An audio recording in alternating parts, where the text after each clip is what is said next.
All right, folks, welcome to episode 2 of the Formula Hooligan podcast. I am Alex Gomes, and you are? Charlie Hosey. All right, we've made it to episode 2. Yeah. I think we're 2 weeks late again, so that puts us... Well, almost. Almost yeah, 2 weeks. That's right. It was a little bit of your fault last weekend, a little bit of mine. Yeah, all right. Maybe. I'll split the blame, sure. But the thing is, we are recording it before the second F1 race, and I'm going to be damn sure it comes out before the second F1 race happens, even though... So you're going to be pretty busy tomorrow? I'm going to be very busy, probably tonight, honestly, to get it out tomorrow, because tomorrow is Saturday. Hopefully we have a better release schedule going forward. That'll be the plan. We'll try. It's still a work in progress, as you can see, and we're constantly making changes. So thanks for the recommendations. Keep them coming. Charles was proud enough to put our stats for the first episode. I can't even see what you wrote there. I have no idea. I think hang on. I think we have 48 friends. Is that what that is? Or is that a 48 subscriptions, 4 likes, and 52 views. Oh, that's all just YouTube analytics. I have not even checked the Spotify or Apple analytics. Who knows? I'm addicted to technology. I can't help it. I might have to occasionally go through the show and just see how many likes we get during this. Yeah. Too bad it's not live. But make sure you're downloading this on LimeWire, Shazam, Snapface. What else are we on? Make it one of your MySpace top 5 or whatever. Yes. That was Friends, wasn't it? You get a top 5 friends or something like that. I think so, and I actually can't log into my MySpace. I tried a couple years ago. Couldn't remember my password, and I'm pretty sure it's still available, and meaning it's still up. Yeah. There's a server somewhere hosting MySpace. There's garage bands out there that are still hoping for their big break. I'm afraid they missed it because music today, I don't know. We're going off topic already, but I don't know anyone would pay for it. I mean, you pay for Spotify $10 a month. Some people It's just kind of the way it is. I'll buy hard copies. We're not talking about racing. No. Anyway, we're obviously going to talk about the first F1 race in Bahrain, but before we get to that, there's actually a few topics we wanted to get to, including the third season of Drive to Survive, which we've both watched by now. Absolutely. Charlie boy, what was your... It's the only subscription I'm currently paying for, and it's only for Drive to Survive. I'm canceled it, and I will pay for it again in another year. So, so far, I have mixed feelings on it. I think it's getting better each season. I thought with Roman Grosjean, that episode towards the end was really good. Yeah, that was but I still... It looks like they're in a confessional when the anybody from team management or any of the racers are sitting there and spilling out their guts, as to what the inside scoop is. I don't know what's going on there. It's weird. You could see it's like a screen. It's like VR. They're like, what are they doing? Yeah, it is confessional. That's hilarious. Will Buxton's sitting there next to him, like listening to everyone's confession, I don't know. But, I mean, it is what it is. It's a nice recap. Gets you pumped for the season. I think it's perfect the way it ends. It ended right before Bahrain. Well, yeah, they do that on purpose, obviously. Of course. It's to get, I mean, anybody who's a real super fan is going to watch it no matter what, but it gets the somewhat casual fans to be like, oh, yeah, the Netflix series came out. When's the next race? Next weekend? Holy hell. And then they go and watch it, what I mean? But I thought the series was good, and yeah, they get better to some degree every season. My problem with the season, one episode in particular was the McLaren episode, where they made Lando Norris and Carlos Sainz look like enemies. Yeah, when it's pulling his chair out and everything. But that's like a joke. But they made it out like, oh my God, he hates him, and that's why he did that to him. But It wasn't even that. It was like they made him out to be like intense rivals, to the point where they were showing the at the Red Bull ring, the two of them racing against each other, because they were actually racing against each other in that race. Yeah. And they almost collided. Like, they were going around that kind of downhill left-hander, and I think Lando or Carlos kind of turned into the other guy. And they played a radio message that said something like, he just turned into me. And you know where that radio message is from? You mean they spliced it from something else? Yes, they spliced it from something else. Probably from Vettel and Charles Leclerc, maybe. Well, what it was from, it was Lando's, message. But it was when I think Charles Leclerc just kind of shot up the inside in turn 2, I think, or turn 3. They named the turns, kind of funny. But regardless, it was from a different point in the race whatsoever. And it wasn't from when the two of them got kind of close in a corner. So, like, I hate that shit. And they did it. I remember they specifically did it in season 1 with Max Verstappen. They made Max Verstappen look like an asshole compared to Danny Rick. Well, he is an asshole. I don't think, I mean, not really that much. Hang on, I gotta just make a slight adjustment here. Okay. Yeah, they made Max look like a jerk compared to Danny Rick. And remember, the first season was 2018 when Danny Rick was on, the out. Yeah. So I think that's he's always on the out every season. He's a Yeah, one-season guy, Yeah, it's very true. He seems to be a quite the floater. I think he only stayed, he's at McLaren now, only stayed at Renault for 2 years.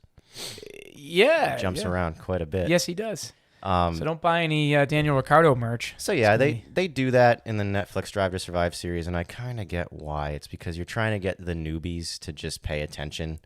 I gotta admit, I don't probably notice half the stuff they're doing. Like someone said they were dubbing in, I don't know, 2010 F1 engine sounds or something into the new season. Who was it? Where did I read that? No, they didn't do it. They did it in the first season. It was the first season? Okay. The first season, you would hear V8 sounds, and it sucked. That's probably why I liked it so much. Yeah, you would hear like the, zho, zho, zho that the regular F1 engines have now. That's and then every crazy. once in a while you hear, yo, and it's like, no, they don't make that sound anymore. Yeah. Oh. Yeah, but everybody likes that sound more. Of course. When they go and do like, they'll go and do like demonstration shows like in the streets of a city, they still use the V8 cars, and they don't really bother with the V6 ones because the V8s sound better. That's because crazy. People like the V8 sound. Yeah. That is true. Speaking of sounds, are you aware that the original Star Wars, all those sound effects were taken from Formula 1? All like the spaceships when they fly by and the TIE fighters and all that, that was all Formula 1 sounds. They kind of like garbled it up a bit, but well, yeah, obviously to make it sound a little different, but they took all Formula 1 sounds and they just kind of like slowed them down, sped them up. In it's kind of cool. Star Wars Episode 1, the new trilogy, newer, the 2001 there's 3 of them trilogy. now, yeah. They the pod racing stuff. If you listen to Anakin Skywalker's Pod Racer, it's a V10 F1 car. Oh, right, that's right. Yeah, completely. It's the exact sound it's so that cool they use. though. Yeah, it's totally worth it. Yeah. But anyway, the Netflix series, it is what it is.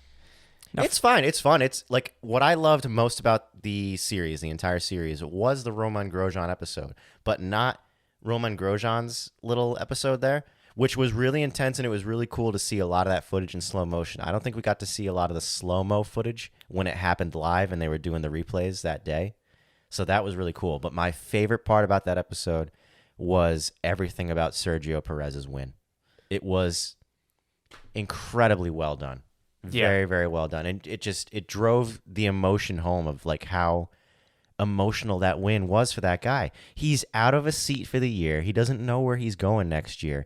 He gets wrecked into in lap. Uh-oh, wait a minute. Oh no, I'm thinking of 2 different races. Yeah. I was about to say, that's okay though. That's right. I'm messing. All right, so yeah, Roman Grosjean's crash happened at a different race. Yeah. Happened at a totally different race, I believe, because the race that Sergio won was the race that, he got wrecked in lap 1 in turn 1, 2, 3, 4. He got wrecked in turn 4. That's when they did the little short circuit, the little kind of oval circuit. Yeah. Yeah, because Roman's crash was in the first Bahrain race that year, where they did the full circuit. Yeah. Okay. All right. Sorry. Now you've got me utterly confused. I'll one more time. I'll summarize it. Roman Grosjean's crash, that happened at the first Bahrain race because they did 2 of them. It was a doubleheader, so they did 1 race. Right. Well, because Russell was racing from Mercedes on one of them, wasn't he? The second race. Okay. Yeah. A lot of the drama happened in the second race besides Roman's crash. Roman's crash happened in the first race. The only reason I got him confused is because that episode concentrated on both races. Right. So who won the race when Grosjean crashed out? Was Lewis, wasn't it? Yeah, I think so. I think Roman crashed, and that was the only really dramatic thing that happened. And then, well, you know what? You know what's funny? I think one of the issues with Drive to Survive is the order. They don't go by chronological and I think order. people like that. I don't. It messes me up. I think the first season, I thought they went more. Maybe they didn't. You can correct me if I'm wrong. Well, but I wish it kind of stayed in chronological order because the jumping all around, it throws things out of order. You know what I mean? Like when a contract is up or when somebody's trying to move on from another team, it needs to stay in order. I do like that they spend time on each episode covering usually a team or a person. Yeah. But I still think the chronological order matters. You know? Sure, and they do it somewhat. It's not like the first episode concentrates on the end of the season. And it seems like as they go on, the later episodes concentrate on the later ends. Or if they have to touch on one of the beginning races, that's all they do. They just touch on it. And then they'll go to the end of the season because, we're in episode 8, 9, 10 at this point. Yeah, and sure. you have to start talking about it didn't help that there was duplicate races at tracks, too. I mean, that obviously, because it's screwing me up. Yeah, of course. And then, So, but to come full circle back to my point about the Sergio win episode, which was also the Roman crash episode, was if you remember, Sergio in the race that Roman did crash, the first Bahrain race, his motor went. So it was already like, I'm out of a job next year. My motor goes. It's like, oh, everything looks like shit to me. And then we go back next week. He wrecks in turn 4, has to come to the pit lane, get tires, and he's in last place. Yeah. Makes it all the way back and wins the friggin' race. And it was incredible to watch live when it did happen, but it was also very well captured when the Netflix series filmed it. It was great. Yeah, great no, it is. Stuff. I've got more commentary on Perez, I think, later. All right.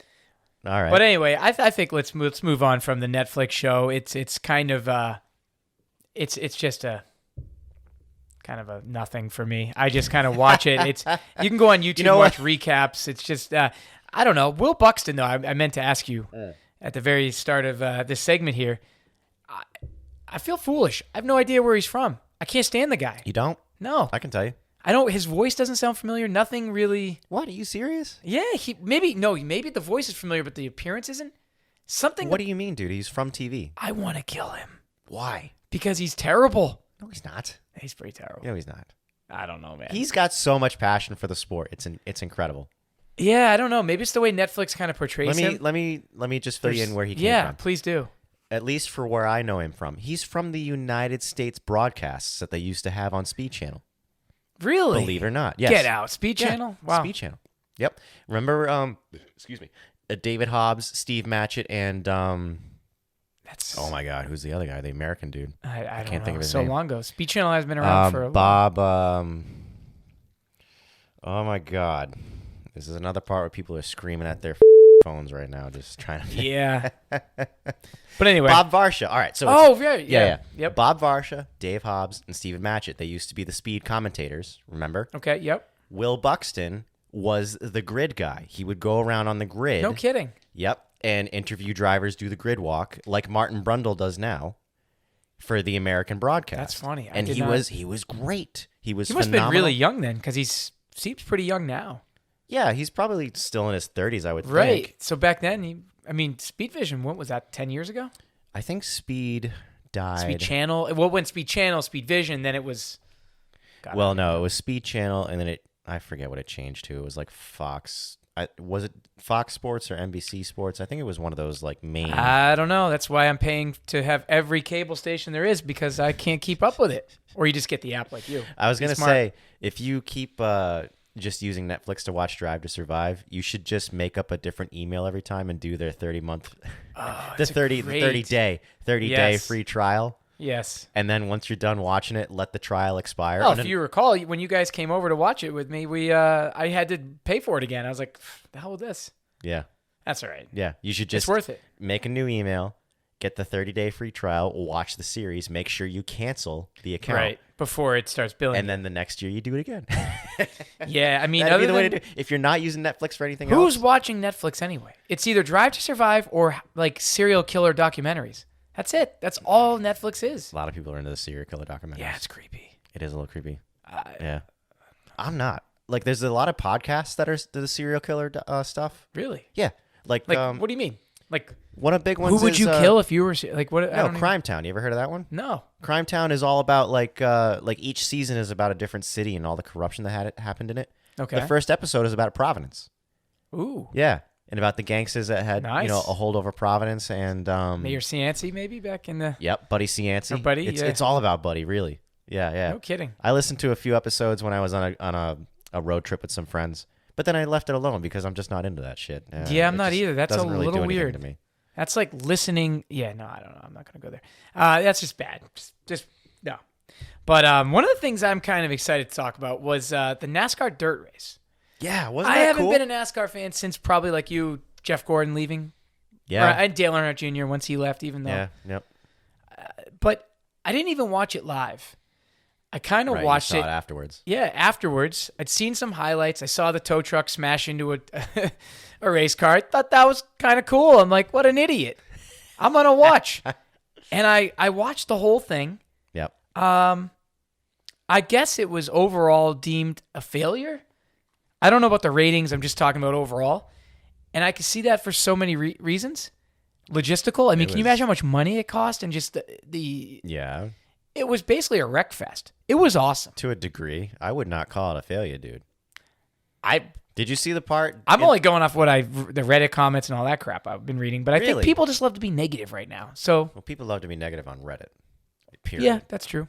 You go on Reddit. You ever go on the off topic for like 30 seconds? You ever go on the Joe Rogan Reddit? No. All it is people shitting on Joe Rogan. That's the whole. How do you? Yeah, I don't know. Even though it has so many followers. Yeah. And so many people commenting on every thread, it's always like Joe Rogan's an asshole, Joe Rogan's an idiot, blah blah blah blah. That's what Reddit is, dude. Just yeah. So regardless, so maybe Reddit saw it as a failure. I think the rest of the community saw it as a pretty good success, including the Bristol Motor Speedway owners. Halfway through the race, dude, they announced that's when they made the announcement that next year they're going to do it again. They're like, "Yep, we're going to do dirt again next year. We love this. People are having a good time. Let's do it again." You know what's funny? I remember growing up, maybe between 5 and 10. I grew up outside of Baltimore.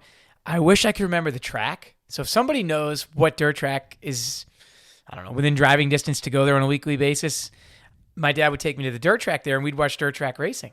And it was awesome. Oh, I mean, it was awesome so from cool. 5 to 10 at that age. But then now as an adult watching it, I'm like, echo. It was just so much more entertaining because you didn't know what was going to happen. Tire wear was ridiculous. I mean, the tires were burning off in like 5 laps. It was crazy. What? For dirt? You didn't see? No. What were you watching? Oh, for NASCAR. Oh, yeah. So, no, I'm not talking about the I thought NASCAR. you Yeah. meant your local no. dirt shit Oh, yeah. there. I'm sorry. I jump around. But, yeah, the tires were just burning off, and it was making it so it was like you didn't know what was going on. These guys, they're overheating. They have no tires. They can't see. They're covered in mud. Yeah. They had – did you watch them? They're literally driving with, like – I have one, the little duster thing with the handle, and you stick it on the windshield, and you do this and that. It's like that was incredible. I just there was a lot more going on. You didn't know what was going to happen. Yeah. It was good shit, dude. It was good. I enjoyed and it. The racing was good. The drivers enjoyed it. I don't know. I think you got probably half and half. I think a lot of people were pissed, the guys who crash out and shit like that, and the guys who overheat. Yeah, and I still don't like the stages. I saw the 3-stage thing. Nobody does. It doesn't. Nobody likes the get stages. I don't get it. I've Stupid. gone. All right. Speaking of Reddit, I've gone on the NASCAR Reddit a few times. Right. If you go on the NASCAR Reddit, there's people who will be like, I don't mind the stages anymore, but this, that, the other thing is wrong with NASCAR. Nobody is saying like, I love the stages. They make it so much more exciting, and I wish they would keep doing. Nobody is saying that. Anybody who has anything positive to say about stages is just people who are tolerating it, and that's it. Or it's just they're like, I need a break. I gotta, check my my Facebook and go to the bathroom. And it's got to be good for sponsors, I guess. Well, no, it's good for commercials. It's a guaranteed commercial. They throw that stage thing, and they're like, okay, yellow flag, right? Commercial break, and they can sell and make money. That's what it is. Yeah. That's what it is. On top of NASCAR, probably thinking it would cause. Here's what happens. I'm sorry. Here's my opinion. When they first announced they were going to do stages, I thought it meant you break the race up into thirds, and after so many laps, you get extra points for some other type thing of the championship, but the race keeps going. I didn't know it was going to be stage ends, yellow flag comes out. That's when I was like, this is bullshit. This is stupid. Because I imagined when they go to Talladega, if you ever watch a modern Talladega race, what happens usually is early in the race, they all line up single file. which is fine because there's no reason to race. You're going to be able to, go from last to first anyway. So why would you race side by side and risk crashing each other? So I thought what would happen is, let's say like the first stage lasts 60 laps, like with, 5 laps to go within that 60 laps, then the pack would get nuts, start racing each other. That stage would end. The leader gets their bonus points. And then they could get back to single file and make things kind of nice and orderly again. And I was like, all right, I can see that. But I didn't realize when they first introduced the rule that it's like, no, not only is it that, they have to go, okay, stop the race now, and throw strategy out the window because there's no more strategy. You have a guaranteed pit stop 3 times, twice during the race, I should say, and it throws the strategy just like gone. It kind of destroys, what NASCAR was. I mean, it was all the time in the pits, pit strategy, everything. And the fact that they don't have a single lug. Which, by the way, they're switching to single lug, I believe. Wow, I think you're one of the only people who is like approving of that. I'm not. Oh, you're not? No, hell no. Okay. No, it's bullshit. It's just, you should have to sit there with the gun and struggle. Well, one of the most impressive things about NASCAR is the pit stops, because no other series has pit stops like NASCAR now. No. Because every other series has single lugs. At least every other popular, big series that has pit stops. Not even in this country, dude. If you look at Australian V8 supercar V8s, what do they use? I have no single idea. lug. Do they really? Okay. Yep, single lug. Sports Trans car. Am. What about Trans Am? Trans Am. I bet you No, I already know this. Trans Am's definitely 5 lug. It is, but it's not super popular, which is kind of silly because the racing's pretty cool. It is, but you know what's funny? Every time I watch it, I feel like I'm watching NASCAR, but the cars are just smushed down. It's like they're a more aerodynamic version of NASCAR. Stock cars. That's what they are. I don't even know if they're more aerodynamic. Well, you see like the Mustang out there. You see a Dodge Challenger. Yeah. It's not a Mustang or a Challenger. It's just got the front it's bumper the shell. sticker. Yeah, it's like the shell. It looks more like a Mustang or a Camaro compared to NASCAR cars. True, but they've done a good job. NASCAR's done a good job with the appearance of them and everything else. To a degree. But yeah, just getting back to the actual race, the fact that these guys couldn't see was unbelievable. Watching the onboard footage was so cool. I don't know what driver it was. I heard one of them. He radioed in. He's talking to like Jeff or whoever it was. He's like, I wish I had the iRacing screen tear off button. Yeah, it's like I probably one of the younger kids couldn't stop laughing. I was like, oh my god, that's right. Yeah, simulator has a tear off button. How does that make sense? The funny thing about the stock cars doing a dirt race is the fact that they do have windshields. In regular dirt races, all cars screen usually have some kind of screen or just nothing at all, so you can tear off. So you just rely on your tear offs, and if you don't have a screen, you just get hit with rocks. But the fact that there was pileups because they couldn't see, I forget what turn it was that had the sun hitting them right in the eyes, but with the dirt and the sun, it was dust. I don't know. That was awesome. And also, I'm Joey Logano fan just because he drives for Ford. Okay. He seems cool. I have no other reasons really. I've just been. He is from Connecticut, so he's somewhat from around Yeah, but here. I was shocked that being from Connecticut, I'm shocked he won it. I would have thought it would have been like a dirt racer, some redneck. Truex Jr. was crushing it for the first 79 laps. Well, then he got caught up in He won the truck race, I think. He participated in the truck race and did well and won that, which is crazy because he's not a dirt guy, as far as I know. Oh, okay. See, he didn't. Strikes me as a dirt guy.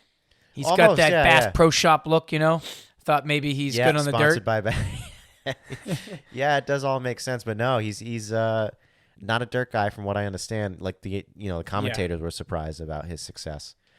It was cool to see him do so well, and I don't know why he faded towards the end.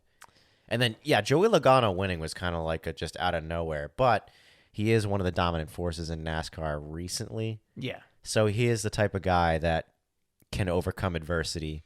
This new surface of racing. It seems like he was one of those guys that could actually do something about it. You know what I mean? But I liked it, dude. No, the other thing I was going to say was the setup. It was so cool because everyone's kind of new to it. So what I mean by that is they were setting up these cars completely different. Everyone was in the dark pretty much. They didn't know. It hadn't been done in 51 years. Right. I was shocked to find out that the cars were set up with 3 brakes. Because they're only turning left, they had 3 brakes. I didn't know that. Left. So when you think about what, 2 fronts and a rear? 2 fronts and a left rear, I would think. Yeah, left rear, right. Yeah. And it was always that right rear tire that was cooking, burning out. But yeah, that's what they did to get it to turn in. No way. Isn't that cool? Yeah, that is really I'm trying cool. to see. I'm taking a look at my notes here because I had wrote down a couple things that they were doing. Well, yeah, but no. As far as the, I don't know. I thought that was really cool. Yeah. The techno and what's weird is NASCAR has always been so strict about this stuff. Each team had different screen setups. They had Velcro. Some guys were using Velcro. Yeah, I saw that. Some guys were using just mesh screens, and other guys didn't do fucking anything. And the front end was just covered in mud. And like after 2 laps. Yeah. That was another funny thing. I think I took note of this. It was like got to lap 50 before there was a crash. I was so shocked. There was a few really good green flag runs. Yes. And if you remember, because of the whole tire problem, they were doing a yellow flag every 50 laps no matter what. So then there was a few times that they would actually run that full 50 laps. They did that every 50. See, I didn't even notice that. Yeah, remember how during practice is when they discovered that tires were a problem. Sure. That they weren't lasting. So they decided like on the Saturday that they were going to just have a competition caution every 50 laps, which I hate competition cautions in NASCAR. Yeah, I'm not a fan of any of that, but you know what's funny? It's so silly. Watching it again, just kind of like, I think it was like 2.5, 3 hour race, all told. Yeah, it was makes long. Sense. I didn't even notice. It's kind of short. I did not even notice. Standards. Yeah, it was cool though. Went by quick. Yeah. You know what's funny about tires though? I was thinking about this. So you got the Goodyear blimp and their Goodyear tires. I don't know if this is true, but is Goodyear only in business really now because of NASCAR? You know, like really the car tires and what does Goodyear do anymore? Their tires are terrible. Really? You make a point because the only time I ever see Goodyear tires, I see them on some trucks. But yeah, when it comes to cars and stuff like that, I don't see it too often. They used to be big. For example, like Goodyear, I used to sell belts and serpentine belts, hoses and stuff. Okay. Goodyear used to be a belt manufacturer. They sold off to, I think, Continental, I believe. I have that wrong, but I'm pretty sure it was Continental. Okay. So anyway, they've constantly been shrinking over the years because they once were like the biggest passenger tire in the world, and NASCAR always had them. It's just weird that NASCAR and Goodyear are still a thing, and there's a Goodyear blimp because I don't know what NASCAR has other than what Goodyear has other than NASCAR, you know? Yeah, you make a decent point, dude. At least since I want to say 2005 or 10, so over 10 years now. It's been garbage. Yeah, but I remember Tony Stewart making some very bad comments about Goodyear, saying like they can't build a tire. I don't know why they're still in the sport and shit like that. Well, and I don't want to go off topic, but I've also read many articles that Pirelli designs the Formula One tires to fail prematurely, or not fail, but wear out prematurely just to make the races entertaining. In other words, if they really, So I mean, they're all at the end of the day, they're what's the word I'm looking for? They're not homologated tires, but they're trying to make them a certain way to fit, whatever body is using them. I mean, it's designed for whatever the specific purpose. It's funny you bring this up because I watched a video about this recently about Canada 2010. It was a Chain Bear video. Ever watch that guy's videos? You'd probably recognize it if you watched one. He made a video about Canada 2010 where the Pirelli, no, it wasn't Pirelli at the time. It was Bridgestone. The Bridgestone tires weren't working as well, right? And the guys had to come in and make pit stops pretty frequently, and it made the race very exciting. So when Pirelli came in 2011, that's what happened. They designed their tires so that they didn't last very long to make the races more exciting, to make the 2 or 3 stop races. And the truth is, like, they could make a tire that lasts the entire race, no problem. But they don't do that because there is a show to put on. Yeah, and I'm thankful for it. I like too, to see. Right? Don't they want to sell tires? I don't know if to a degree, but you still have to make the show for Formula One, right? And I appreciate it. I like to see the 2 to 3, pit stop races that happen. So while we're on the topic of tires, then I don't follow Formula E or any of that. Yeah. What's the tire technology for that? Is there? They don't have pit stops. I mean, I guess what I'm saying is, from what I understand, is the tire formula similar to what they're using in F1? No. They use street tires, dude. that's right. Yeah, they use street tires. Remember we talked about in episode 1 about road relevance? And I said that. I was like, you know, the road relevance thing going on in Formula E is the fact that they use road tires, and I'm guessing they're trying to sell those exact tires that they run. And I think it's horseshit. But we already talked about that in episode 1. It's cringy. So anyway, the dirt race, I don't know. I think ultimately I really liked it because I kept envisioning like Lightning McQueen coming out there with his eyeballs and the windshield just lighting up and just, let's go, let's do it, you know? It's a great movie, by the way, if you haven't seen Cars. I think there's 3 or 4 of them now. Cars is a good one. Cars 2 sucks. Cars 2. No, they're all fantastic. No, they're not. I think I cried during one of those movies. Did you? I don't know, but maybe it was Fast and the Furious. I don't know. I got one of the. Hang on, just a moment. I got one of us peeking here. All right. Ooh, peeky. But yeah, I mean, speaking of movies though and stuff, is Cars, the movie Cars, and Fast and the Furious, probably my 2. I'm talking about the first one of each. Yep. I'm gonna go out and say the 2 best racing, or not racing, because Fast and Furious isn't racing, but automobile-related movies in the last 25 years. In the last 20, what are you asking? No, that's what I'm saying. I'm just throwing it out there. Cars, the animated movie by Pixar. Yep. And Fast and the Furious, the original one. Yep. 2, at least in my opinion, the best automotive movies. Far better than Ford versus Ferrari. Sucked. You didn't like that? No, it's terrible. Come on, dude. No. There's nothing. It's so dumb. So dumb. What makes it dumb? Tell me. It's, I didn't think it really, well, first of all, these cars don't have like 10 gears. It's like, but Fast and the Furious is guilty of that too. It's always like you're upshifting. Days of Thunder is guilty of that shit. It's like, remember on the back straight, Le Mans, and the Ford GT was like at top speed already with the Ferrari, and he just kept downshifting to go. I don't even know if he was upshifting. He's just shifting. It's just shifting. You're fooling an audience. I get it. Yeah, just like the lever goes from here to there. That's it's awesome. You show the foot go in, the pelt. You know, it's like But that Fast and Furious 9, those coming out. I heard they're going outer space. Yeah, I just saw a thing today about that. I watched like a 25-minute preview. I don't know what's going on in Hollywood. That's the new thing now with previews. They're like literally 25 minutes. And if you notice, they don't even release one preview now. They release several. So it leaves you kind of going like, okay, I just saw all the big scenes. You know, I see they jump off a cliff. They go into outer space. Sometimes they do that. It's not good. You know, they brought everyone back in this one too.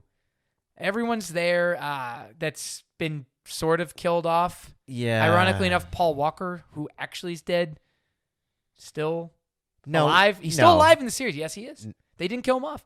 So I don't know how they're explaining I'm not this. the best expert on it because I stopped watching after like episode 5. Look at it. I just realized. And no one could see that on screen.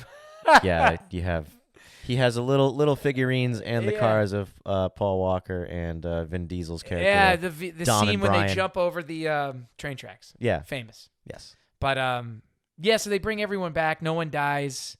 Like I just said, no, not even when they die in real life. And it's gotten too much. There's already rumors of an F10 coming out. Fast and Furious 10? Yeah. So the new one, anyway, is all about Dom's brother. So each of the last Dom few episodes, evidently has a brother that's... Everyone's like, somebody has a... It reminds me of Spaceballs, like your brother's roommate's friend's dorm room is back.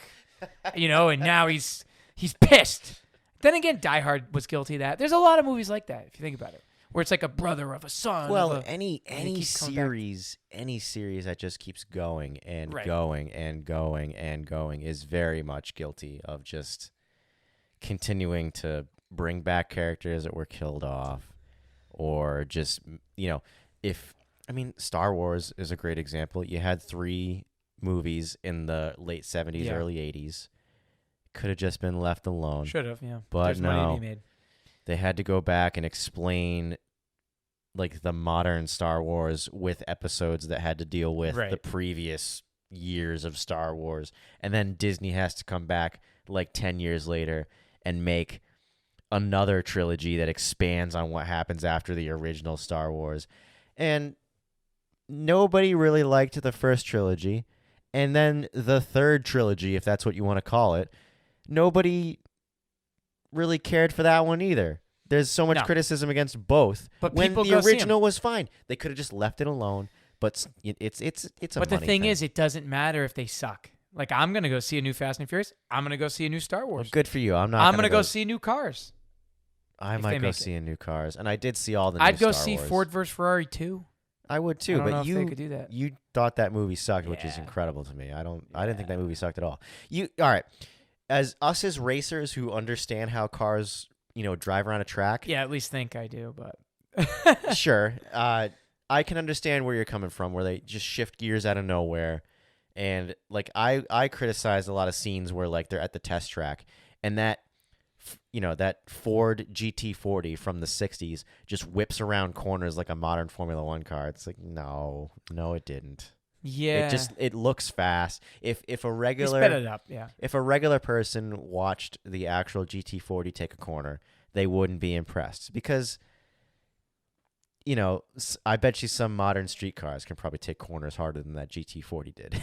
Back oh in the yeah. day. I mean, I'm pretty sure most modern cars are going to be faster. I wouldn't say most. I would say Not at Le Mans, no, because that thing was still. People forget they were traveling well over 200 miles an hour. right. The power is no question. The Right. power and the top speed is no question. But as far as cornering ability, before aerodynamics were a huge I bet you thing, my Ford Focus would beat the Ford GT of the 60s around.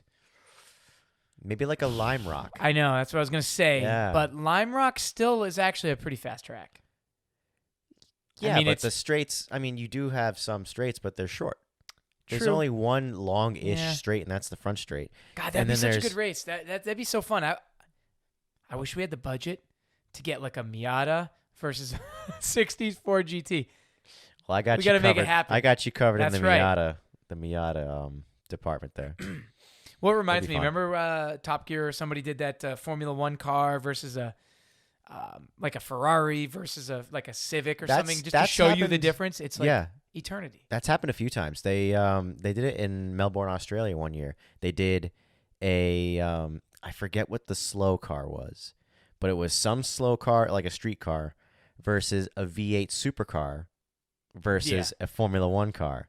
Yeah, I saw And that. it was Yep. pretty incredible, even against the V8 supercar, how fast the F1 car caught up to all. Well, it's the like when two you of watch them. a Formula One race and they got the non-virtual safety car out in the track. You ever watch the onboard? He's going 10-10ths. Maybe 9-10ths. You can't go 10-10ths. You get in trouble for going 10-10s. He's maybe going. I don't know. He's pushing it. You watch him. It's still The tires quick. are squealing. He's Well, moving. all right. So the best example, in my opinion, of how fast F1 cars is, or how fast F1 cars are, is when the real safety car comes out. Because the real safety car is going pretty quick for what it can do. And that's slow in Formula One car standards. Because, like, the safety car will come and, like, hit an apex, track all the way out to the rumble strip, and then get hard on the brakes for the next corner. And then you see the F1 car come around at the same speeds, and it doesn't look dramatic at all. It's just like, yeah, we're just pacing around behind this sports car. And they're not even using the downforce. That's what's incredible. No. It's all mechanical grip. No, well, it's more mechanical grip than it is when they're at full speed. Absolutely. Oh, for sure. So anyway, let's see here. Enough on that. So I got to make a comment about sim racing, and we were talking about iRacing earlier and how much better it's gotten. Did you happen to read that 50-page Bible, the terms of agreement? Everyone, there was podcasts and videos and YouTube that all about it, and you know what's funny? Everyone said it's terrible, it's bad, it's just like iPhone. You got to sign your life away, and you have no choice. So I just literally remember going like, click, agree. What are you gonna do? Yeah, Random Call Sign? Do you ever follow that guy on YouTube? Oh yeah, he's good. He made really a video about it, and unfortunately, I'm not the best informant on it because I did not watch the whole thing. But it was something to touch on how the terms and conditions are kind of attacking content creators. Right. Because if you make a video with iRacing footage in it, it was something like iRacing can just immediately be like, no, you can't use that. Yeah, which really does suck. It does, and that's why we're pretty careful even with our 48 followers here of doing anything that's going to get you in trouble. Because nowadays, everyone's podcasting, everyone's YouTubing, and if you're using a licensed, what's the word I'm looking for? Trademarked symbol or something, it's you can get it shut down. Well, or the cease one and desist. thing- Ferrari does it all the time. I still don't think like iRacing is gonna do anything with this new terms and agreements thing. But like the one thing they've always done, But and if you paint him in a bad picture, and if you have enough followers, that's how you're gonna get in trouble. Yeah, maybe I could see him getting like little if I shady. started screaming about it, and we had 48,000 followers, yeah, you'd probably get noticed. Yeah. God, I wish I was maybe. important enough to be back on the, when you see all those indie drivers when they were complaining about the tires. Oh. Yeah, there was a lot of them. I think it was, I think Oliver Askew or who's the other kid? One of the younger drivers like looped it in one of the corners and didn't understand why. Yeah. And he's just like, I hate this shit. I can't believe this is the way they make the tire. I hate sim racing. This sounds like it was me. so bad. And it's so funny too, because anybody that's listening that's ever unfortunately been on the Formula Hooligan racing with us on Fridays knows that I usually spin out in the first lap. I'm done. I get pissed and I quit for the night. I just keep drinking. I'm like, F it. Yeah. Can't do it. You. But now it's better. It's better now. It's better with some cars. Yeah, legitimately with the new tire model rollout for a lot of the you cars. can actually drive. Yes. Yeah, GT3s are way improved in my opinion. So now I have no gripe with iRacing. My only gripe now is with Fanatec. Because currently, as you know, over the last year, I've kind of invested heavily in their ecosystem, as they call it. Yeah. And my Fanatec pedals over there is now, as you felt how heavy they are with the, I don't know, the plate I have under them to mount them to the rig. They're just it's a boat anchored. It's crap. After a year, brake pedal doesn't work. Yeah. Can't get it working. Well, all right. So how doesn't it work? It just doesn't register. It doesn't register at all. Brake at all. Yeah. And it's, you know what's so funny? This is what always happens with warranties. Things break right after. after. It's literally like 2 months after the 1 year warranty. Yeah. So I don't know. There's some truth to that. You know, the whole thing of like. There's got to be. They know. Yeah. So now I'm in a predicament. And by the way, Sam, I will still sell them to you if you want them. Probably still actually could get $100 for them anyway. At least it didn't happen during a 12-hour race. That would be kind of funny. That'd be awful. Yeah. Ever since you told me that those broke, and I have the same pedals at home. Ever since those broke, I've been thinking like, oh my God, what if that did happen during an endurance race? Yeah. And you just piss off your whole team. Yeah. I mean, I guess you wouldn't piss off your whole team. The immediate reaction would be to be pissed, but you wouldn't be at fault. If you had the right steering wheel, now you can map different things to your brake. Like I think one of the wheels I have, you can do that. It's got a dual clutch thing where you could map it as a brake, use your fingers as a... Right. That'd be the quickest way to do it than taking the pedals up. Yeah, there's a few... Robert Wickens, you know who he is, the IndyCar driver? Yeah. He's the guy who got injured in 2018 at the Pocono crash. Yeah, so he still does sim racing events. But he does it with hand controls. And he's got something, I think, similar to what Alex Tagliani used in an IMSA race where I think you have a hand control on the wheel, like this kind of semicircle, or it's a full circle where you grip it for throttle. Yeah, that's exactly. And then your brake is a lever. It's like a lever that comes up from the floor. And I think by pushing the lever forward, that's your brake. And you can do the exact same thing in sim racing. That's the beautiful thing about racing. Yeah, I gotta admit, I've seen some videos. They're pretty heartwarming watching people with different disabilities and stuff. I mean, I've seen people that can't even drive in real life and they're driving a simulator, which is pretty cool. Well, it's the perfect time to do it. I mean, Robert Wickens is the best. Yeah. Probably the best example that I know of because he can't drive a real car right now.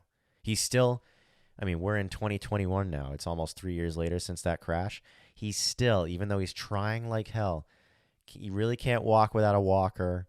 He still can't really use his legs all that much. But in the sim racing world, pretty cool, yeah. He can go ahead and have those hand controls and do it for real. Now, he could probably also do it for real because like the example that I just said with Alex Tagliani, he did do it for real. They had the BMW. Set it up, right? Yep. Yeah, it was the real BMW. I think it was the version of GTE that they have over here. I think they do call it GTE. The better sports cars. Or GTLM, right? GTLM. That's what it is. That's what it is. He legitimately raced in that race, even though he has no feeling below his waist. He's paralyzed from the waist down. Legitimately jumped in that real car and raced it professionally. And I feel like Robert Wickens could do the same. Oh, it's just whenever the opportunity would come up. But sim racing makes it that much easier because you can do all those exact same inputs and program them for the game. Yeah, or the it sim is. or It is whatever. pretty amazing. I mean, I get upset over stuff when it doesn't work, but when you really break it down and think about the technology into it's a computer thing and how far we've come, it's pretty impressive. It is. But, it is very right now, current day, it's the best time to be a sim racer. Absolutely. Yes, there's never been a better time. I agree with you, but my only complaint is that Fanatec and iRacing have gotten so fat and happy and rich over the last 12 months because of the pandemic that I'd like to see them invest in a little bit better quality. Fanatec, we were just talking about this. Their products are mid-level, but the next level up, you more than double. So like we were just saying, pedals, say $300. The next step up is like $1,000. There needs to be a little like a gradual step up. There is there isn't like a 3/4 market. No. You know what I'm saying? There's the 4/4 market where like you get brake pedals that have legitimate hydraulic brakes and stuff like that, which that's when you get into $1,000 and above, which is crazy. Yeah, but we were just talking about it. I don't know if the quality warrants the bigger price. I don't have a problem with spending the money, but when you think about it, they're all made. They all use like Bodner circuit or whatever you call those things, a circuit board or something. I don't know anything about that. Oh, really? Yeah. So they all Obviously, they're you've done more research than me. They're sharing the same components. Yes. So other than just a few nuances, a heavier duty load cell, maybe hydraulics set up to it, to make it more realistic. They're all using the same stuff. I mean, metal is metal. They're made of metal. And it's a load cell. I mean, unless it's like some cheap China shit that, you know what I mean? But they're all made. They're all that computer stuff's from China. So, I don't know. But going back to iRacing though, my thing is with them, they've invested heavily since all those complaints from ED drivers and everybody else. Yeah, they improved. So they have heavily invested, which I'd like to see them keep doing. Yes, absolutely. Well, it's great that you have professionals, and for those who don't know, who loosely follow iRacing. When they did the professional events last year, when the real events weren't going on, that included the IndyCar guys, and the IndyCar guys were not happy at all with how the IndyCar drove. It's probably just the IndyCars and iRacing are shit. I mean, I've tried them. They used to be. Oh, I haven't tried them now. They used to be. Now, I gotta pay for them, the modern day IndyCar handles really good. It's a really fun car to drive. And I think it's because a lot of that feedback that they got from the real IndyCar drivers. Well, because think about it, they're not going to invest money if they didn't need to. They have the best business model ever. So it works. Is this true? I remember reading this. If you stop paying for the subscription, the content you own, do you lose access to it? No. Okay, so you don't. No. As far as I know, you keep, if you let your subscription lapse, and you're not subscribed for a little bit, as long as you come back as the same person, same email. No. That's not what I'm saying. I'm saying you never want to come back, but you want to just go on and play offline racing or whatever, test laps. No, you have to be a member to do that. That's what I'm saying. That's a crazy business model. Think about that. But it works. You can spend, I remember someone added it up. It's about $2,400 in content if you buy everything. All the tracks, all the cars. Yeah, makes sense. So you buy all that. Yeah. But you don't want to spend $100 a year anymore. You lose the rights and privileges to that content. To you. Yeah, you know what? That's crazy, Charles. So you're locked in. Yeah. That's their business model. And yeah. I'm okay, and so is everyone paying for it. But I think they need to continually invest in it. And they hadn't for a while. Because I've watched YouTube videos just recently from maybe not 10 years ago, but like 7 years ago. They look the same. Like the way they drive, the sounds, everything's the same. And I don't really care about the graphics. I think they're fine, but I just think reinvest and keep the progress going. It's good for racing. I mean, Fanatec's now sponsoring racing series with what is it? Some like the European IMSA, whatever they call that, their GT World Challenge. I think so. And iRacing sponsors a ton of stuff too, which is all great, but just keep the progress going. You know what I mean? Yeah. That's all I have to say. This episode of the Formula Hooligan podcast is brought to you by Newport Propane. Wait. Now, Alex, does anyone even use propane anymore? Do you live under a rock, Charles? Well, I know you can grill with it. Uh-huh. But can you cook on the stove with it? Yes. Heat the house with it? Of course. Warm up the pool? Mm-hmm. Fuel my flamethrower so I can melt snow with it? All right, slow down, Charles. Well, what about when the lights go out? A propane generator will do you right. Okay. So who would I talk to if I want propane in my house? Newport Propane, of course. They've been family owned and operated for over 60 years now, so I'd say they know a thing or two about propane installation and delivery. Not to mention, they'll come out and give you a free estimate on any propane systems you're thinking about adding to your home. Sounds good to me. How do I get in touch with them? You can call them at 401-847-6878 or visit them online at newportpropane.com. That's 401-847-6878. 847-6878 or newportpropane.com. Newport Propane, proudly serving the Rhode Island area for over 60 years. That's all you have to say about that. Well, Charles, why don't we get into... Let's get into Bahrain, huh? Yes, let's get into the first F1 season, or the first F1 race of the season. And while we... before we get to that spot, I think I'm going to pour myself a second drink. So why don't you give your initial impressions of the race while we do that? Let's do it. So you can imagine that I was confused as hell, you know. Per usual. Yeah. Alpine's out there now. You got Aston Martin. Like, what's going on? And all the teams are all mixed matched. You've got, as I called him, Michael Schumacher, a.k.a. Mick Schumacher out there. No, it's Mick Schumacher. Drivers, the first, whatever. So here's my take on it. I realize how much better Sergio Perez is. We were talking about him in the beginning. Yes. I think that Red Bull has a real shot at Mercedes this year. Yeah, a lot of people share that same opinion. So. Absolutely. And I think adding Sergio is a huge boost. Absolutely. I think it's going to be tough. I mean, they're going to be a real force to be reckoned with. We just saw it with Max, at least. Max and Lewis going back and forth, which everyone knows that, I've talked to the Hooligan chat and everything else. That race was awesome. I don't care. Yeah. You know what? I'm okay with 2 or 3 cars, in this case 2, battling for the win, and then you've got the 5, 6, the mid-pack, 25 seconds back. Yeah. I'm okay with that. I really am. It doesn't bother me too much. I'm okay with having multiple races within a race, but that's just me. And we got that with Lando, Daniel, and the whole mid-pack was fantastic to watch. Yep. Everyone did really good, except for a few guys. There's a couple debuts that some went well, some went bad. Let's just say poor Haas. Poor Haas. Right. Poor Haas, indeed. Poor Haas. I mean, yeah. Yeah. That's what happens when you follow the money and not the talent. You're going to get a handsy Russian who got too handsy with his cart, his car, whatever you want to call it. And he spun Russian, it. Indeed. The best thing is you watch that replay, it gets funnier and funnier because nobody touched him. No, all by himself. What are you doing? You're starting at the back and you're on the throttle like a gorilla, and he just spins it right out, hits the wall.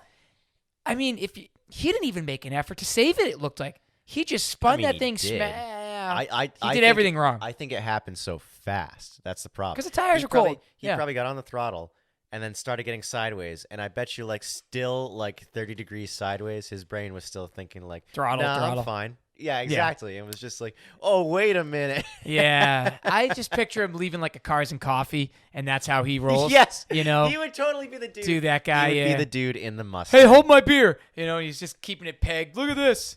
While he's getting handsy with the chick behind him and he's banging through the gears. I could just see him doing that.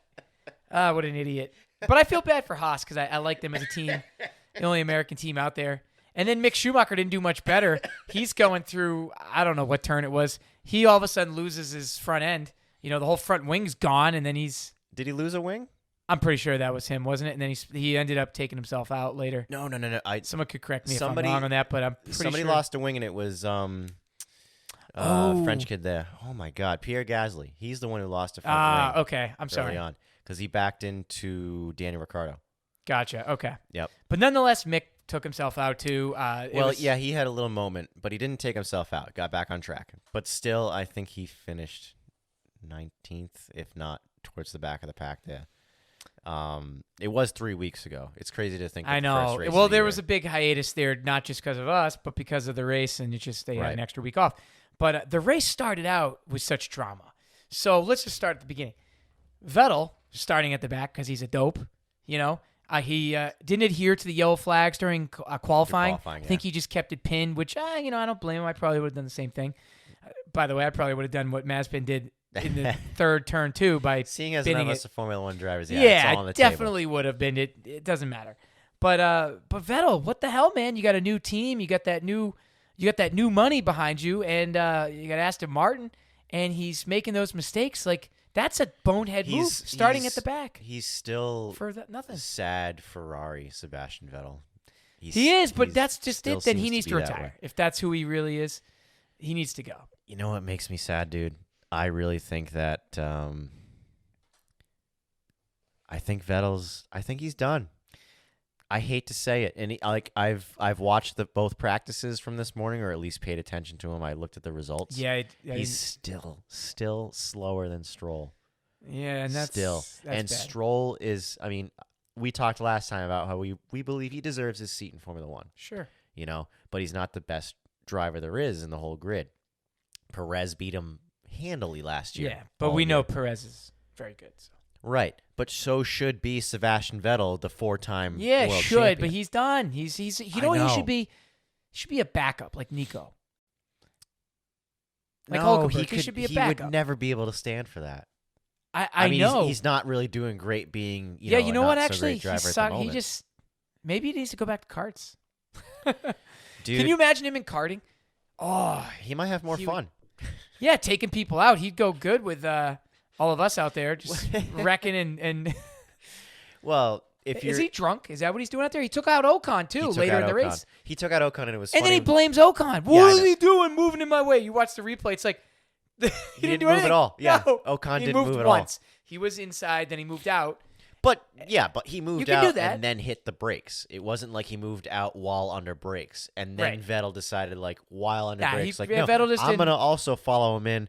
But Vettel should know by now that 2 Formula One cars following each other, the rear guy's gonna lose all his downforce, so you can't brake as well, and that's why he rear-ended him. Probably also just hit the brakes too late in general. Yeah. But yeah, that was so stupid. He blames Ocon in the moment. I did see a video afterwards where they're all getting out of the cars after the race, and he went over to him and had a handshake and was like, "I'm sorry, dude." Yeah, you know what? Doesn't excuse him. And I was a Vettel fan too. But yeah, I think he's still just like that beat down dog that was at Ferrari, and it's still in his head. Dude, I think it's been happening ever since 2014. Remember in 2014, that's when they switched to the V6 hybrids? That's also when Mark Webber retired. Daniel Ricciardo comes in as his teammate. Daniel Ricciardo, as the teammate next to the 4-time champion, handily beat Vettel that year in the Red Bull car. And I think Ricciardo won 3 races that year. In 2014, Vettel didn't win whatsoever after dominating as much as he did the last 4 years. I think ever since then, dude, I think it's all mental. I think it's gotten to his head that somebody else has been beating me, and this is awful. He didn't know how to react to it and didn't know how to respond to it, and it's just been like this the whole time. Now we're down at this point where he's at a new team. He's out of the misery of Ferrari, and that's what I believe Ferrari is kind of about. Maybe Ferrari's cursed. Carlos Sainz. No, they. If you watch practice today, maybe not so. Yeah, I gotta admit, I didn't see it, but yeah. So that's back to the beginning of the race. Keep it in order.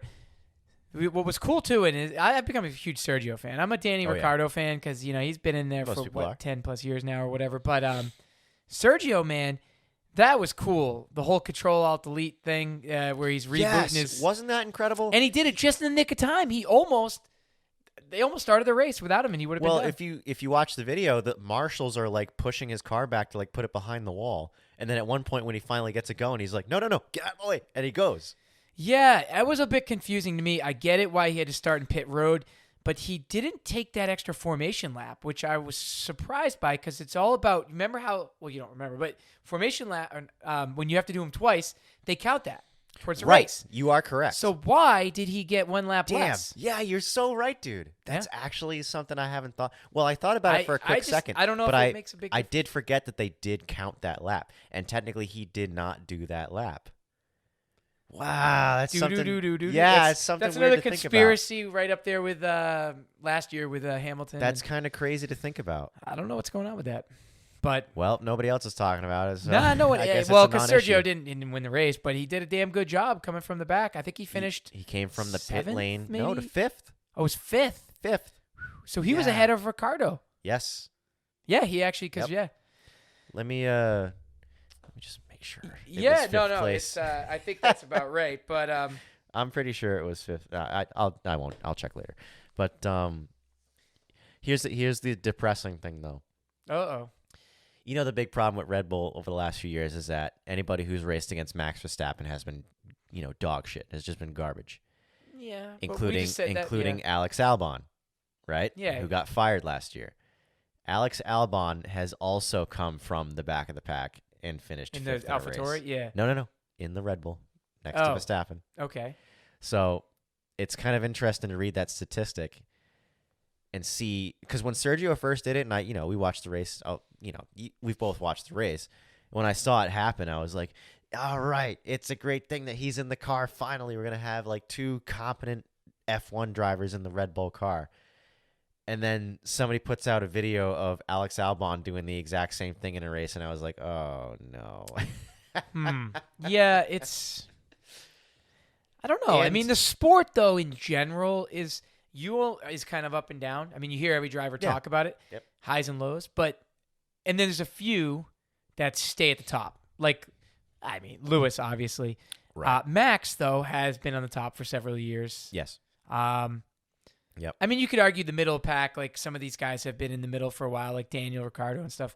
But yeah, other than that, you're right. Everyone kind of has their day. Pierre Gasly had moments last year. Yeah, he won a race. Right, he won a race, Monza. Yeah, I almost said Imola, but Monza. Right. Still Italy. True. But you know what I mean? It's like, so it is, I don't know, that's kind of the exciting thing. But then it all goes back to, it was Daniel Ricciardo's comment about, if I was in the Mercedes, I would be up there too. And you know what? Being from like the rental league of karts, I get it. Yes. It's so true. Yeah. Like, you got it's the Rockets. so true. You know what I mean? You got the Rockets and you got the dogs. Unless you're amongst the few people, one of them sitting across me, that somehow can win with like the slowest piece of crap, I will never understand. I probably haven't won with the slowest piece of crap, but I've had some bad ones.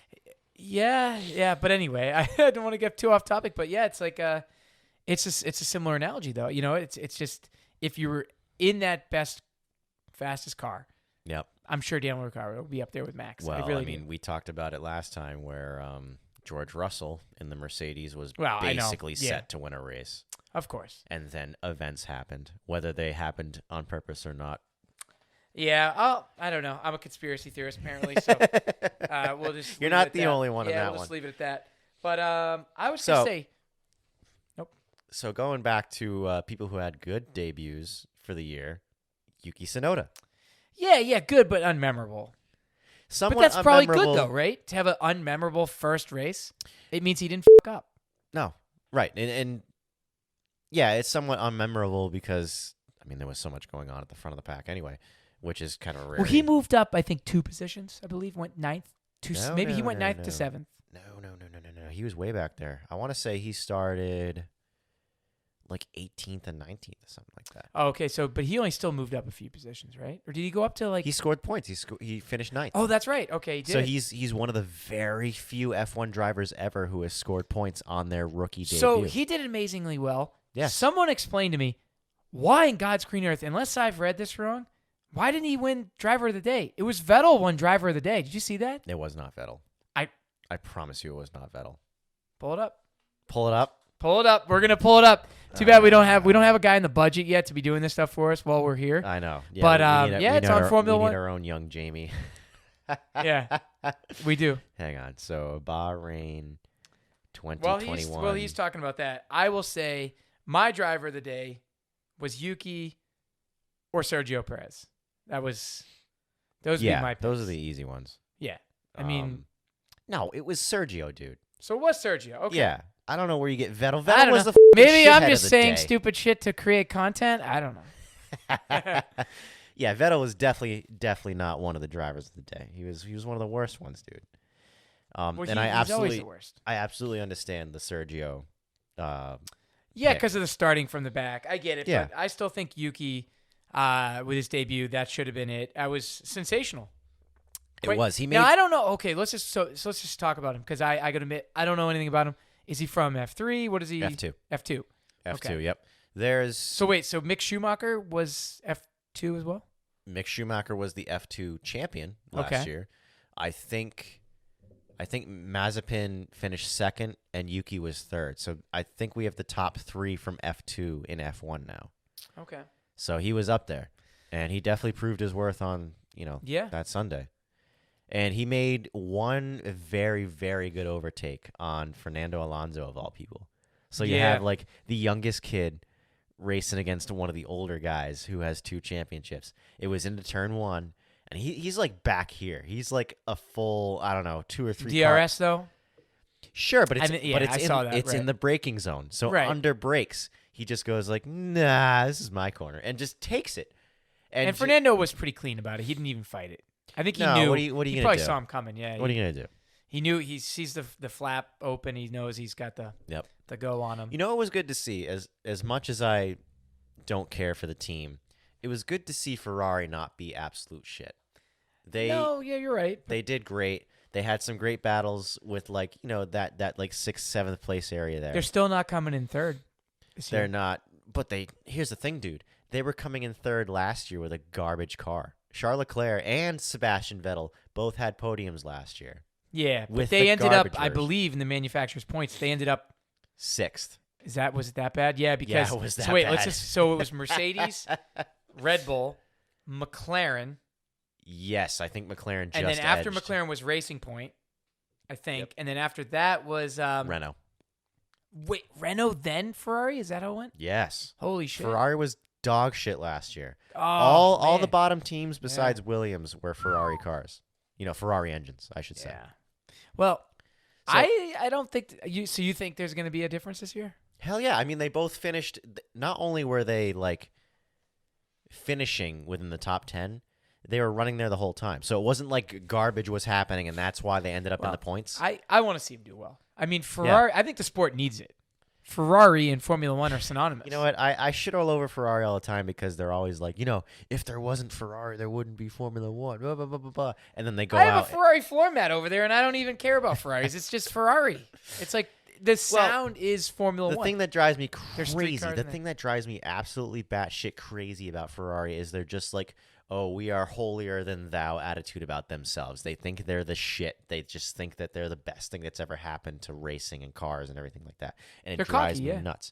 They're super cocky. So when they break down, when the drivers crash, when anything like that happens, I am like laughing hysterically on the inside, and it just brings me so much joy. I don't know They why. need to get rid of what's his name? Is it Mattia? Whoever the manager is.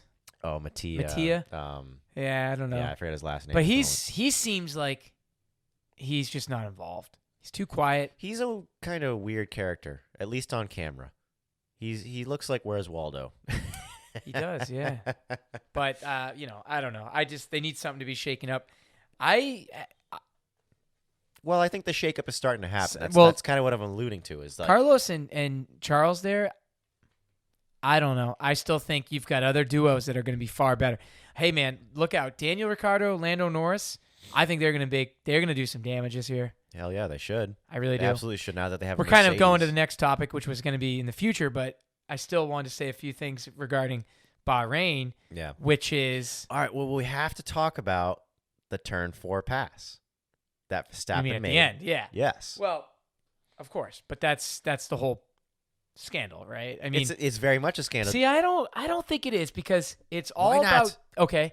It's how do you define not just track limits, but abusing track limits? So what they were doing was throughout the race, my understanding is they were keeping track of the time gained, and they were finding that Lewis, I think he 56 times went out and back on. No. It was more like it was 20 sometimes, I believe. Okay, maybe it was 26. Yeah. I've been drinking. So the thing is, though, let's say it's 26 times, but he's not gaining time, so he's not gaining an advantage, so they didn't say anything, okay? Yes, he is.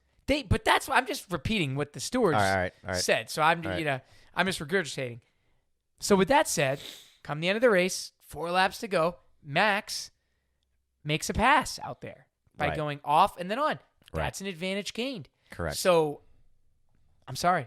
I agree with everything. I agree with the way the outcome was. You can't do it. Well, that's all right, gaining an so advantage. You can't if go we're- off the track. If and we're then talking make a about pass. that one incident Yeah. where Max passes on the outside, he also lost it a little bit too. I don't know if you saw. He had to correct it. Oh, it was a That's- great pass. It was a great pass. He got loose, had to correct it, and that's one of the reasons he went so far outside Sure. was the correction. But if we're talking about just that one incident, right? It's very much just and agreeable that was illegal. It couldn't have happened, and Max had to give the position back. Yes. But when you look at the video that showed Hamilton going off track kind of in the same line like 20 some odd times, which regardless of what you read about what the FIA said, is definitely gaining an advantage because why would you be doing it, right? You're widening the radius of the corner, therefore making it faster. Faster exit speed. Right. So why can he do that 20 some times, but Max Verstappen does it once with a car inside of him, which I think would add a degree of difficulty to it. Yeah. And it's like, oh, no, he's fine. What should have happened was, and they did try to constrict it during the race. They did tell Lewis, they were like, hey, stop it, knock it off. Just kind of like, hey, stop. Yep. Yeah. Stop doing that. And Lewis kind of responded like, "Oh, okay." But then after that radio message, when I watched the video about him going off track, it was still happening laps after. Oh yeah. That radio message. He had a line. There was like rubbered in outside. Yeah. There. I mean, it was. Well, all right. So here's another funny thing about the whole situation. During like practice 1, they told him like, "Oh yeah, we don't care. You can use the rest of the track. It doesn't matter." And then in practice 2 or practice 3 is when they started saying like, "Oh no, stop doing that." Right. So it did make it confusing for the drivers. Well, but they were told in either practice 2 or 3 to like stop that, and yet Lewis keeps. This is my problem. My inherent problem with parking lot tracks. Yes, is that they're stupid. They are, because just hop the curb. It's stupid. Put something there. Put a palm tree. I don't care. Put a sandbox. Well, I mean, there should be legitimate. I mean, beyond what you're talking about here, there should be legitimate penalties, punishments.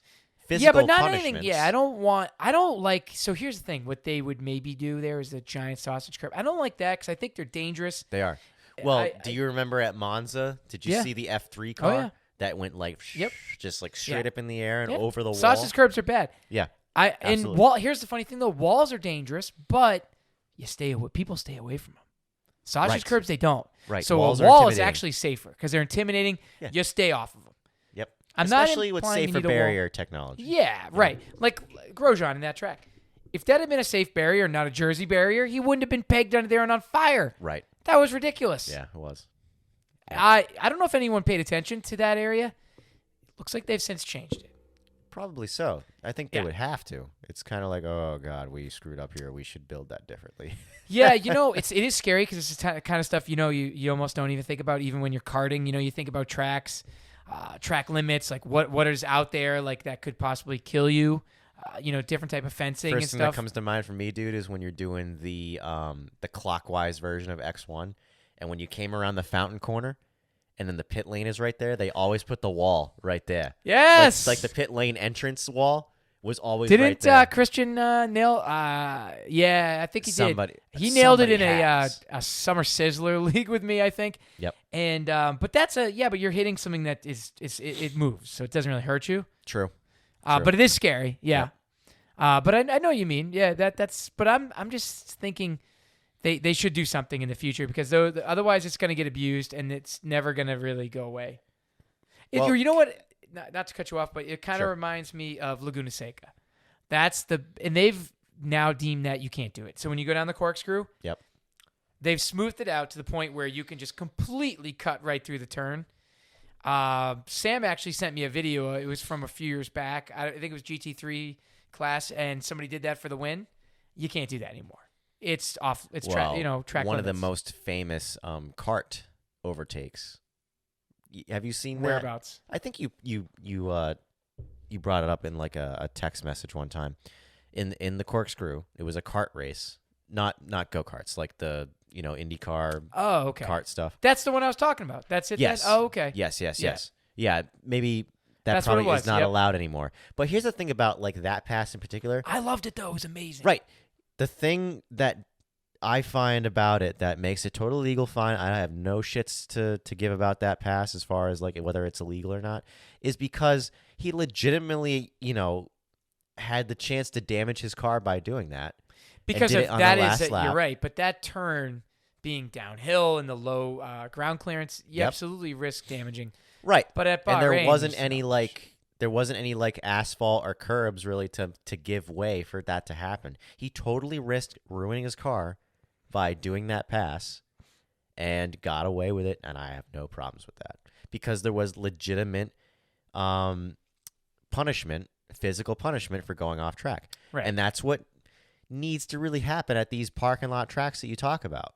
Yeah. You know what I mean? Like for me, the reason they do the parking lot track and the reason that they do all this runoff area is because cars, when they get out of control and go off track, you don't crash and ruin a race car or die. right? Because they'll still stop faster on asphalt. It's better than sand traps because sand traps cause cars to flip, right? Think about it. If you go off track, yes, right, right. Gravel is probably the safest, well, but gravel, drivers hate that because then you're. The idea with gravel is that the car digs in, and that's what's supposed to stop the car from sliding into the wall. The problem is sometimes the car digs in and goes like this. Yeah, I mean, and flips. I mean, think of Fernando Alonso in Melbourne 2016. Yeah, but flipping is really not the most deadly accident in Formula One. It's the stopping. You know what I mean? When you flip and you spin, that doesn't really kill. It looks dramatic. It does. It looks terrible, but that's not going to kill you. Well, if you land they got a halo. They're good. With the halo now, yeah, they're fine. Although, did you see Lance? This was last year when he flipped over. Remember at Bahrain? Yes. It was actually the same race, I believe, with Grosjean accident, I think. But he ran out of there like it was on fire, like a little girl. That's all I remember. That guy is such a sissy. Oh, my God. It was like a 25-mile. Charlie, if you flipped over in a car, what would you do? I don't know. I think I would also be terrified. Although, I don't know. I can't say. I've never flipped one. My buddy David. Yeah. My buddy David. I was going to say. He's done a rally event where he flipped a car, right? It was kind of a gentle one where he flipped, stayed upside down, and just kind of stopped in a ditch. And the way he described it was he flipped and was still in racer mode, was still like upside down, like just like wanting to keep getting the gas, like going like that. They eventually stopped, and he was just like, "Oh, okay." Maybe he thought if he turns the wheel enough, it would be like Forza, and the car will just like rotate on its wheels. I highly doubt. I think that happens in dirt too. You know, you go on there and you can just. I don't think that was going through his brain, but the way he described it was like basically he was still engaged until the crash was over. Yeah, your adrenaline's pumping. I don't. Right. So maybe I can see what you're saying about calling Lance Stroll a sissy, but I mean also he's jumping out of the car after he realizes the crash is over. You know what I mean? Think about Nico Hülkenberg in 2019. He flipped his car at Abu Dhabi the last race of the year. Remember that? And he was like, I do not. Really? He was like over the radio, like he got stuck upside down on the wall, just like stayed there, and he's like, "Help me! I'm hanging like a cow under here." That's literally what he said. Like a cow, yeah, because they hang a lot, yeah. Yeah. Oh. So yeah, I don't know if you can call anybody a sissy for being worried about a car stopping upside down. It's a bit extreme to say that, but nah, I know. But anywho, so yeah, I mean, I think I'm a big Lewis fan. I don't root for him, but I'm a fan. I think he is the best. I think he proved it again. You got to think about like, sure, it seemed like Max was the faster driver with the faster car, and if there weren't any off-track rules, he would have won that race. But Lewis, wait though, what about strategy? Remember, beginning of the race. Yeah, strategy was all screwed up. Max waited.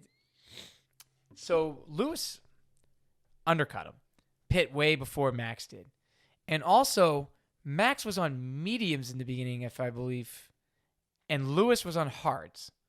I doubt. No, Lewis probably wasn't on hards in the beginning because remember the Q2 tire, the tire they qualified. Right, so it's either going to be soft or mediums.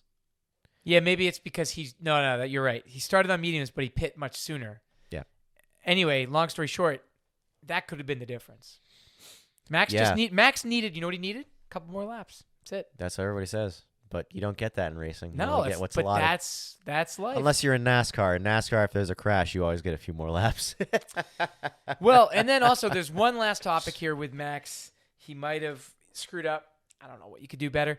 So this actually is a question for you and anyone. When he had to give that position back, he didn't have to give it back where he did. There was a lot of talk about it was not strategic. Yeah, he could have given it back at the last corner, and then he would have DRS. Right. To get him in turn one again. Although I'll completely say I would have made the same bonehead move if I was out there. You know what I mean? Because it's weird when you're out there. You know what I mean? I don't know. Maybe if he did that, maybe he would, like you said, he would have been near DRS quicker. Yeah, you know, he would have to remember there was only 2 laps to go at this point. Right, and he's just thinking, all right, give it back, and it was pretty quick. It happened pretty quick, but obviously with the momentum and everything going Lewis's way. But anyway, that race is over with. I think Max has a shot at it this year. Lewis is starting to get a little unengaged. You know, you hear him. He's like, he's like, I'm taking less money this year because I'm just so good and I've kind of done it all and I don't have anything to race for and I'm just going to talk about the environment and Black Lives Matter and everything else. He's got all these other things on his head. Sure, but I think he's still hungry. You think he is? Yes, because... Did he come out and basically say he wasn't? When? Just recently. No. I only read the headlines to articles, so that's probably the problem. Right, Lewis probably said nothing of the like. You're not qualified then to talk about any of this shit. Dude, he can become the first F1 driver to win 8 championships this year. Okay. Why would you not strive for that? That's true. You know? Yeah, that would have been like Tom Brady bailing out before he won the 7th, yeah. He's tied for 7 with Michael Schumacher. Why not go for being the one guy who's won 8 and nobody else has ever done it? That's definitely got to be a motive. True.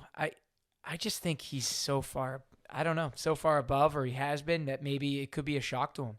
I'd like to see Mercedes get down early. That'd be nice to see. Get down early? Yeah, meaning be behind early. Red Bull. I got you. Like the first, 5 Well, races. I think you and like the whole wide world is waiting for Mercedes to suck.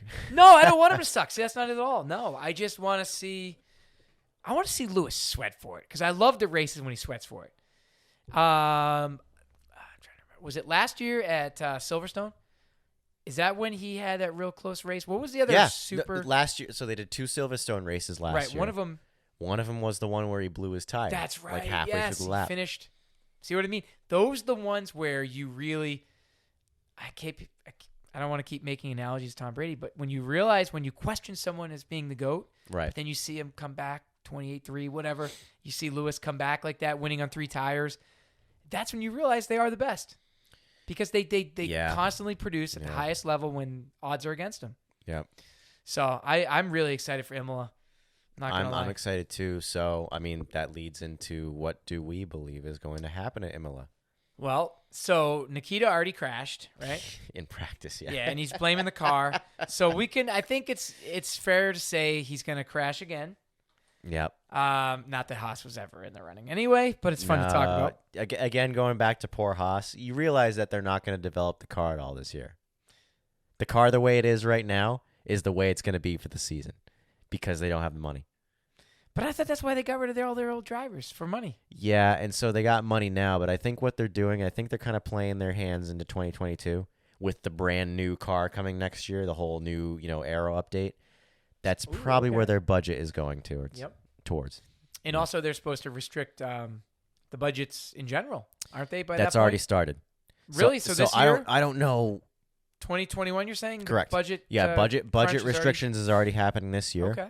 I didn't even realize. I don't know what that means about spending money towards next year's car. I don't know if the budget limit. God, there's so many ways to beat this, though. All right, so if the budget limit starts at the year that it's made for, let's say the budget limit for 2022 starts at January 1st, 2022. I see what you're saying. Spend money now. Yeah, doesn't that mean that you could spend all sorts of money right now if you want to just give up a year to put it towards the next year's car? Yeah. And I think that's probably what Haas is doing. If you remember, when Haas announced that they were coming into the sport, they didn't come into the sport the first year that they could. They waited a whole year and then came in 2016, I believe. And that's when they debuted, finished 6th in their debut, finished 5th in the next race because they spent all that time, a whole year and change, developing a car for that year. So I think they're kind of using that same mindset with 2022. At least from what I understand. It makes sense. I think you could say that about a lot of teams. Isn't that what Williams said too, that they were trying to just stay in it until they kind of lowered the playing field? I mean, that's what everyone's trying to hope for. Yeah. They feel like it's unfair. I mean, last year, we were talking about Netflix earlier, but they were crunching down on Racing Point, remember, for copycat Mercedes, Yeah. But they brought that up in the Netflix series too. They did. Yeah, that was good. We kind of missed that, but yeah, that was a fun little thing. But no, I think I'm going with Max. Max taking the win. You think Max is going to take it? Well, here's the thing. Last year... I mean, it's not a bad prediction. No, Lewis won, but Max took himself out, spun out early on, I believe. I don't know exactly when it happened, but he took himself out. I think he's going to redeem himself. I think he's going to come back. He's going to win. Lewis coming in second. Yep. Third, I'm going to go with... You going to be spicy with it? You going to be predictable? No, I'm going my boy Lando. You think Lando? No, but I want... Yeah, you want Lando. See, Everybody wants to see Lando. Yeah. I really hate to burst your bubble, Charles, but I've been watching, F1, the practice. FP1 and FP2. Yeah, how's it looking? Both Mercedes drivers are on top for both sessions. Okay. It's been a Bottas. Bottas has been the top guy. Bottas, Hamilton, both times. That doesn't mean anything because a million times last year, Bottas would win all practices qualifying, and then Hamilton would win the race. He would just always shoot him down. But, yeah, the only thing I can say is that Verstappen was close in FP1. He was third place by a very small margin, right?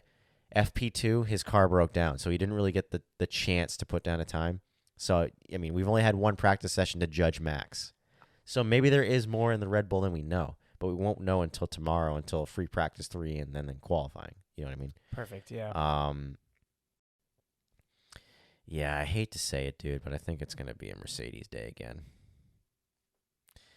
Nobody likes that result. Imola's tough, too. I mean, you got one DRS zone, tough passing, tight. Is there only one? Yep. Just the front stretch. That's it. It's a long one. Unless they changed it from last year. It is a long one, but I really don't Monza's know. the longest, I think, right? As far as DRS zones, I'm not sure which has the longest actual DRS zone, but yeah, Imola only has the one. I can't even see where they would put a second one if they could. There's really no other straights. You got a bunch of short ones. Maybe, after the left-hand hairpin. Yeah, after the right chicane or the right-left. There's the right-left, and the left-hand hairpin. Yep. And then there's the kind of like that uphill kind of over a crest to the right there. Maybe that could be a DRS, but that's not really the corner that follows that. It's, that high speed, kind of the high, downforce dependent corner is not really a passing corner because it's so fast and so kind of one lined that if you tried to go side by side through there, I could see. Well, that's what I mean. Imola is kind of one of those tracks. It's beautiful. It's fun. Not a lot of great passing. But yeah, it's questionable how good the race is actually going to be. But all right, let's you put your 3 drivers down. I'm going to say Bottas is going to have a good day and win. Yeah, I mean, my predictions are not based on practice. So right. You don't have as much info as I do, but I'm going to say Bottas has a good day. I think he wins, and then how about Max splits him? I would love to believe that, but I'll say Max splits him. But Max doesn't split them on speed. Max splits them on strategy. I think that's what's going to happen. So it's going to be Bottas, Verstappen, Hamilton. Is it a 2 pit stop? I don't know. I can't remember. I don't remember last year. I could see this track as being a high tire wear track. Something that beats up the tires because you do have a few high-speed corners, and especially you have like that downhill right, which is a high-speed corner into an immediate braking zone, and then uphill into some curbs and shit like that. I could see it being a track that beats up tires, but whether or not it's going to be a 2-stop, I don't know. Maybe. It depends on, like we were talking earlier, how Pirelli builds the tire. I think they're using the same compounds that they used in Bahrain, which I want to say is the C2 through the C4. There's 5 compounds altogether. Okay, I thought there was 3, but all right. Well, all right. So remember when there were like 7? You had like ultra soft, hyper soft, super soft, and then yeah. So there still is that, but they don't call them that. What they did to simplify the weekend was the softest tire they just call it soft. The middle tire is medium, and then the harder tire is the hard. But there's still 5 dry compounds. All right. C5 being the softest, C1 being the hardest. So for a weekend at a race, at whatever track, they'll decide like, okay, for this weekend, we're going to use C4, C3, C2. But for this weekend over here at whatever track, we're going to use C3, C2, C1. and so on and so forth. Sometimes they'll split it. They'll be like, all right, so we're going to use C5, C4, and C2. So sometimes they do crazy shit like that. So yeah, they're using the same compounds they used at Bahrain. And in Bahrain, I mean, those tires did not last very long. No, but that's the sand, I think. That's destroying them there. It's probably the high temperatures, I would think. It's Bahrain. Yeah, it's the high desert. temps in the sand. It's like a... You I think don't know. sand would degrade tires? I think so. But what the hell do I know? Maybe. I would have thought that sand Really would don't cause... have anything I'm basing it on. Well, if you're slipping around because of sand, yeah, that makes sense. If you're sliding. No, sand's abrasive, though. That's what I'm saying. Well, On the yeah, I surface, understand it's where gonna you're act coming from that, but think about it being abrasive, but it's not grippy. It's something that would actually cause the cars to get Right. upset. Well, wait, it's like the dirt track racing. Similar Yes. concept. That's burning up the tires. It's creating Yes. added heat, the friction. Well, I don't know if friction's the right word, but it's just creating more heat on the tires. But Maybe. I don't know. I don't know. I'm no pro when it Yeah, comes to that. the race probably won't have the best racing in it, but it should be exciting nonetheless. It had some decent racing last year, but I mean, I think there was a safety car too that caused that to happen. So better yet, what time is qualify tomorrow? Gonna have to I have tune in. no idea. I'm gonna have to check the F1 All right. site and actually. Well, they're about what 6 hours ahead of us, I think. Italy.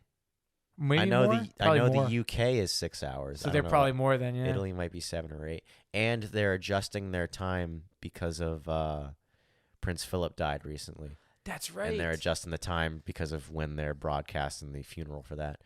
So I want to say qualifying is later tomorrow. It might be like 11 or 10.